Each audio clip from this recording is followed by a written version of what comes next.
तो आज हम बात करने वाले हैं कमरे की हदें नाजिया का रहस्य के एक बहुत ही दिलचस्प हिस्से पर, कहानी का चौथा अध्याय। हाँ बिल्कुल। कहानी हमें ले जाती है एक पुरानी अंधेरी हवेली में। एक कमरा है जहाँ बिजली भी नहीं है और वहाँ है रवि और नाजिया। माहौल में अजीब सा तनाव है और नाजिया के वो शब्द 99 रातें हो चुकी हैं, जैसे हवा में तैर रहे हैं। सही। तो आज की इस चर्चा में हम इसी हिस्से को, मतलब इसके रहस्य, इसके आकर्षण और इसमें छुपे हुए खतरे को समझने की कोशिश करेंगे। हाँ, और ये अंश ऐसा है ना कि शुरू होते ही पाठक को जकड़ लेता है। वो अंधेरा, हवेली का माहौल और नाजिया का वो रहस्यमयी अंदाज, उफ, है ना? एक तीव्र उत्सुकता पैदा होती है। यहाँ सिर्फ बातें नहीं हो रही, बल्कि जो कहा नहीं जा रहा वो माहौल वो ज्यादा अहम लगता है। बिल्कुल। और रवि का डर, शुरू में वो कितना सहमा हुआ सा लगता है। हाँ बिल्कुल। पर जैसे ही नाजिया उसे छूती है या उससे बात करती है, वो डर धीरे धीरे एक खिंचाव में, एक जिज्ञासा में बदलने लगता है। हाँ, वो बदलाव बहुत साफ दिखता है। और फिर नाजिया का ये कहना कि वो उस समय से है जहां साथ होना श्राप बन गया था। अरे वाह, ये लाइन तो मतलब बहुत अजीब और गहरी है। और ये श्राप शब्द जो है ना, ये बहुत महत्वपूर्ण है। हाँ, कैसे? ये दिखाता है कि नाजिया का अकेलापन शायद सिर्फ उसका अपना दुख नहीं है, ये किसी बड़ी, हो सकता है अलौकिक या शायद सामाजिक मजबूरी का नतीजा हो। अच्छा। इससे उसका किरदार सिर्फ रहस्यमयी नहीं रहता, बल्कि थोड़ा दुखांत, मतलब ट्रेजिक भी बन जाता है। और उसका रवि को छूना और ये कहना कि उसने रेखाएं लांघी हैं, हाँ, ये जैसे कोई इमोशनल या शायद कोई सुपरनैचुरल हद पार करने जैसा इशारा है। सही कहा।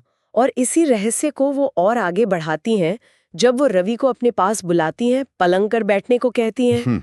उनके हाथ उलझते हैं और वो कहती है, स्पर्श सिर्फ शरीर तक सीमित नहीं होता, ये पुराने जन्मों की भूख है। देखा? पुराने जन्मों की भूख। हाँ, ये कनेक्शन को मतलब सिर्फ फिजिकल अट्रैक्शन से बहुत ऊपर ले जाता है। बिल्कुल। इसका मतलब हो सकता है कि उनका मिलना ये सिर्फ इस जिंदगी की बात नहीं है, शायद पिछले जन्मों के अधूरे रिश्ते हैं या कोई कर्मों का लेखा जोखा। ओह, ये महज इत्तेफाक नहीं, बल्कि जैसे किस्मत का लिखा हुआ या कोई पुराना हिसाब चुकाना हो। और रवि को भी उसकी आंखों में दर्द दिखता है, किसी शाप का एहसास होता है। और वो कुछ बुदबुदाती थी है, ऐसी जुबान में जो रवि समझ नहीं पाता। हाँ, और वो अनजानी भाषा वो नाजिया के राज पर एक और परत चढ़ा देती है। क्या वो सिर्फ बहुत पुरानी है या कुछ और ही है? कौन है वो असल में?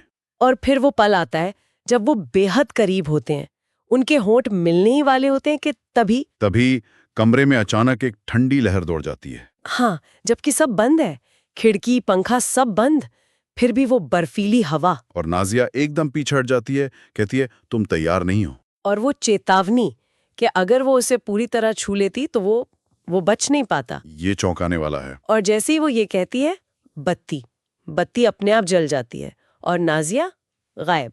गायब? ये जो अलौकिक घटनाएं हैं ना, वो ठंड का झोंका, बत्ती का जलना, नाजिया का यूं गायब हो जाना, ये साफ इशारे हैं वो कोई आम इंसान नहीं है। बिल्कुल नहीं। और उसकी चेतावनी तुम बच नहीं पाते, ये इस रिश्ते के पीछे छुपे असली खतरे को सामने लाती है। लेकिन सवाल यह है कि रवि को किस चीज के लिए तैयार होना है? हाँ, ये एक बड़ा सवाल है। क्या ये कोई परीक्षा है या किसी अनदेखी शक्ति को सहने की ताकत चाहिए? पता नहीं। इसके बाद रवि उसे ढूंढता है पागलों की तरह, पूरी हवेली छान मारता है, पर वो कहीं नहीं मिलती। और फिर थक हार कर जब वो अपने कमरे में वापस जाता है तो क्या देखता है? बिस्तर पर एक ताजा लाल गुलाब पड़ा है। ताजा गुलाब? बिल्कुल ताजा।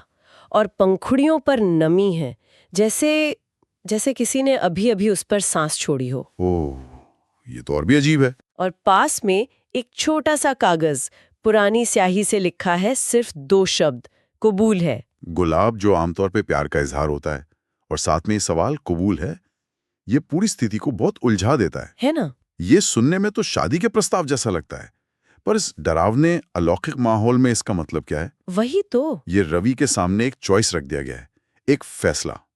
क्या वो इस रहस्यमयी और शायद खतरनाक रिश्ते को स्वीकार करेगा? और अगर हाँ कहता है तो क्या होगा, ना कहता है तो क्या होगा, कुछ पता नहीं। बिल्कुल। इस हाँ या ना का अंजाम क्या होगा, ये पूरी तरह से एक रहस्य है। तो इस छोटे से हिस्से में हमने देखा कि कैसे एक अंधेरी रात में लेखक ने आकर्षण, सदियों पुराना दर्द, गहरे रहस्य और अलौकिक खतरे का जाल बुना है। हाँ, कमाल का बुना है। नाजिया का गायब होना और पीछे ये गुलाब और ये सवाल छोड़ जाना, ये रवि को और पढ़ने वाले को भी एक ऐसे मोड़ पर खड़ा कर देता है जो रोमांचक भी है, अनिश्चित भी और शायद खतरनाक भी। बिल्कुल।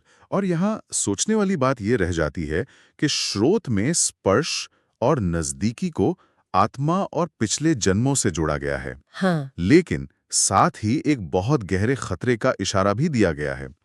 तो क्या हर गहरा रिश्ता, हर ऐसा तीव्र आकर्षण अपने साथ ऐसा ही कोई अनजाना जोखिम लेकर आता है? ये सोचने वाली बात है। और उस जोखिम को कबूल करने की, उसे स्वीकार करने की असली कीमत क्या हो सकती है? ये सवाल कहानी पढ़ने के बाद भी जहन में घूमता रहता है।